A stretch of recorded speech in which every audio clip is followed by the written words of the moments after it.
should need to tell you how I'm feeling. Since you're talking to the realist, I'm just trying to really stay. Hi guys, welcome back to my channel. So today I'm giving you my 8-week update on the keto diet.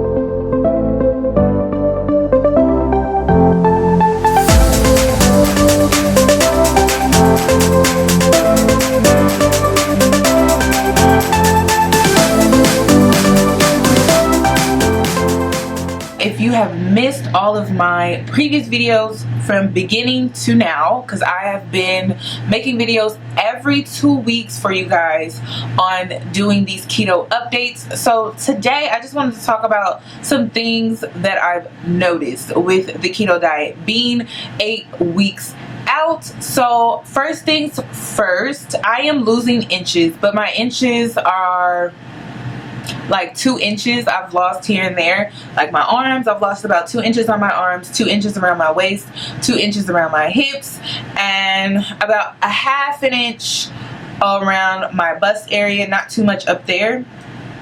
So that's my inches. And then also with my weight, I'm currently sitting at 226. So my goal within the next 2 weeks is to get to 220 flat. And I know that's like such a weird number, or it's like, why not, you know, get further, maybe 210. But I like to set short-term goals and long-term goals. My long-term goal for keto is 200 pounds. And then I'm going to see at that point what I want to do, if I want to continue keto or what I would like to do once I reach that long-term goal. But currently right now, I just want to focus on my short-term. My long-term goal is 200 pounds. My short-term goal right now is 220. And once I hit that 220 short-term goal, then I go back and I'm probably going to readjust and see what my new short-term goal would be at that point. But right now, I'm putting all my focus, all my energy into 220, and that is currently my new goal. So a few things that I noticed with the keto diet. This is a diet that you don't have to be super strict on. Now, I've been super strict, but when it comes to sauces like ketchup, mayo, I use Miracle Whip in my tuna, little things like that you can get away with. Now, I don't go on the deep end and get barbecue sauces that are high in sugar because you can knock yourself out of ketosis, but I will do like Miracle Whip mayo or ketchup. Little things like that does not hurt you. I stay away from pasta. I stay away from wheat if it has wheat in it, if wheat is in the ingredient, if brown rice flour is in the ingredient, anything that has to do with grains is in the ingredient. I completely stay away from that. Anything that's labeled gluten-free, I don't eat anything with that on the front. And one thing that I noticed was when I was in LA has so many healthy options. Like, they have cauliflower pizza. They don't have that here in the Midwest. Like, I went to the Whole Foods store and I'm just looking for a cauliflower pizza crust and I could not find it. So I may have to start ordering some things online because I am kind of getting a little burnt out on a lot of things. So I plan to really switch it up. I kind of already did that, which I made my tuna with my crackers that were made out of cheese, and that's something that I really want to show you guys how to do. And then also just a lot of things that I plan to switch up and move forward doing differently. One thing that I've learned about the keto diet, you have to drink a lot of water because I am experiencing like constipation like a lot more than I would like. When I went to LA, I didn't go to the bathroom and I was there for like what, 3 days, 4 days? 4 days I did not go to the bathroom. That's not healthy. So I need to start drinking more water and more fluids so that I can go to the bathroom. So recently I started drinking way more water, and now I'm going to the bathroom. So sometimes with constipation on the keto diet, you need to really make sure that you're getting enough water in for the day. I like to drink 2 64 ounces. I drink it out of this little thing right here. This thing goes with me everywhere. 64 ounces 2 times a day is a lot. So you have to continuously drink throughout the day. I want to say at 8 weeks, things are starting to get a lot easier for me. Keto is starting to become second nature. Like when I went out to LA, eating was not hard, it was not difficult, and then also being around friends and people who knew about the keto diet made it so much easier. My best friend's sister got engaged, and so when I had dinner with them, they had grilled vegetables, and then they had brisket, and then they had chicken, and then they had a spinach salad. They also had mashed potatoes, but I simply just did not eat that. And then they toasted with champagne, and then they did have sweet wine, which is my favorite. They had sweet red wine, which is like my absolute favorite, but they had also had tequila. So there's always like a balance, and I feel like to stay strong on keto, you have to be surrounded around people who understand the keto diet or something similar to the keto diet, like the Atkins diet and things like that. The more that I've been on this diet, the more that I'm learning about the alternatives that are out there, and then also just learning about reading labels and being consistent with reading labels, looking for key hidden sugars in the labels. And so it's really starting to become second nature. One thing that I see a lot of people complain about, how do you get past the cravings within the first 2 weeks? Or how do you get past the cravings? A lot of people don't understand that their body is actually addicted to sugar. When your body is addicted to sugar, when you stop cold turkey, you literally have these cravings. It's almost like being on drugs or being an alcoholic. You literally are fiending for something sweet, something sugary. And a lot of people take that as like, oh, I'm just craving this, or oh, I'm just craving that, oh, I'm just going to give in to my cravings. In reality, your body is addicted to sugar. So one thing that really helped me when I was going through like my rehab part of keto, which was getting in ketosis, which took about 2 weeks. One thing that I did was I ate a lot of Cool Whip to really curb that. But then also I had to imply self-discipline. And it was telling myself no. It was knowing that this is hard right now, but it's just going to be hard temporarily. Like once you get past your 2 weeks or 2.5 week mark, your body is no longer addicted to sugar. If you can get yourself to that point where you get past that 2.5 week mark, then you are smooth sailing moving forward.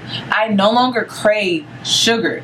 I can go to CVS and get sugar-free Hershey's or sugar-free truffles or whatever, and it tastes sweet to me.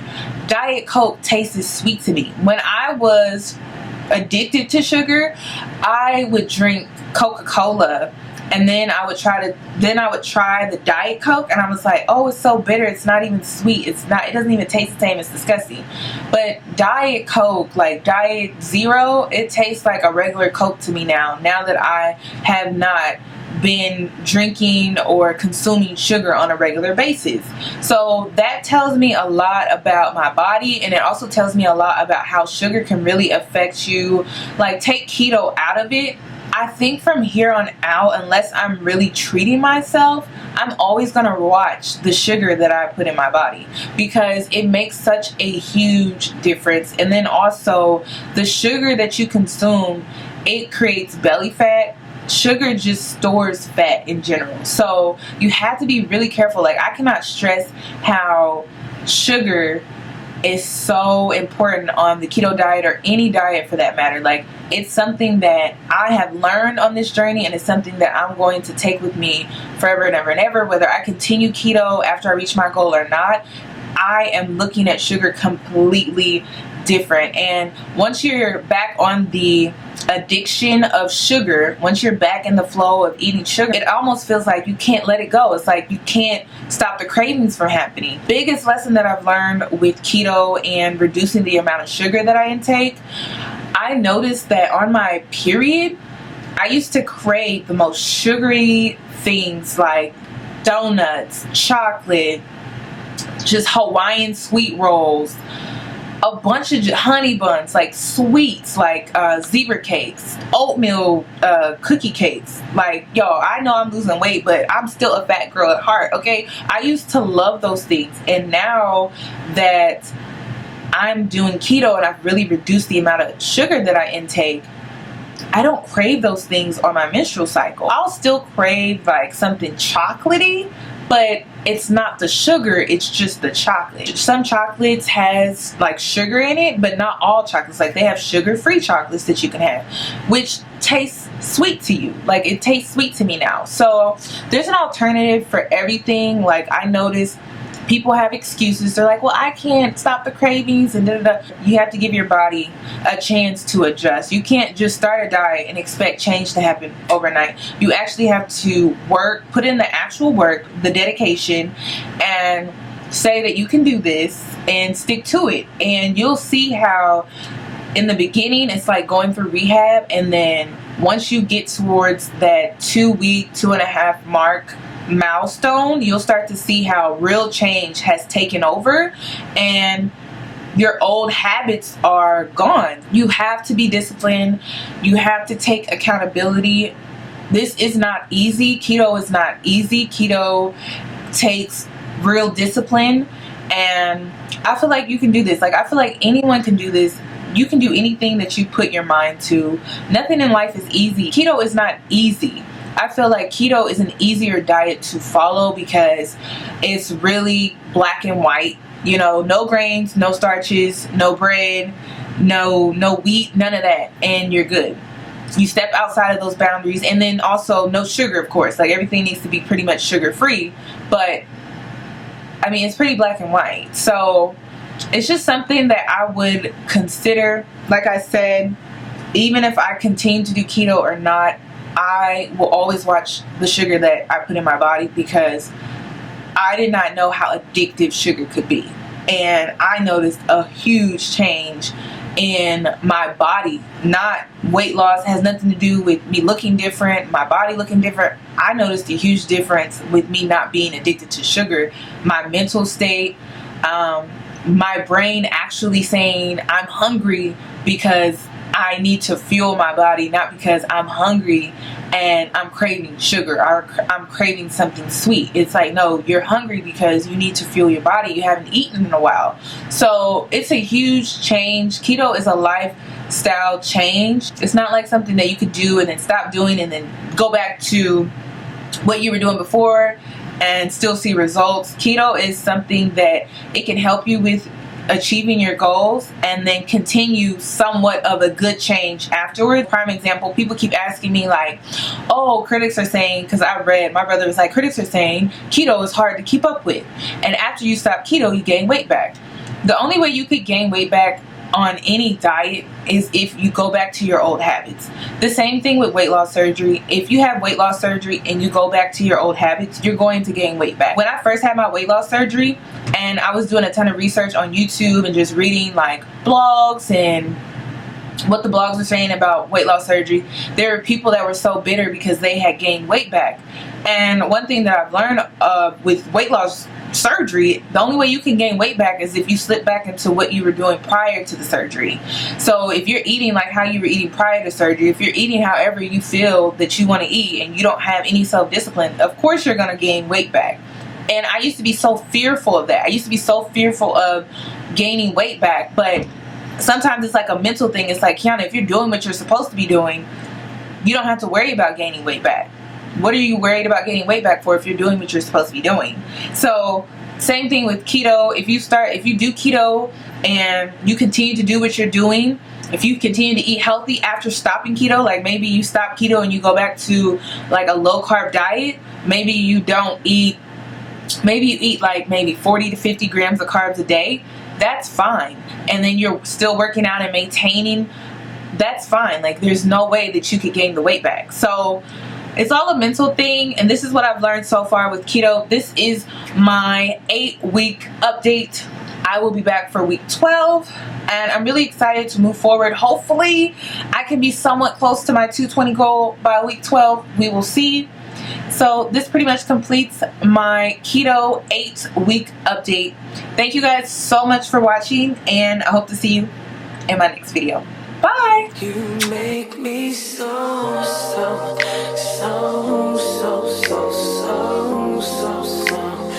you make me so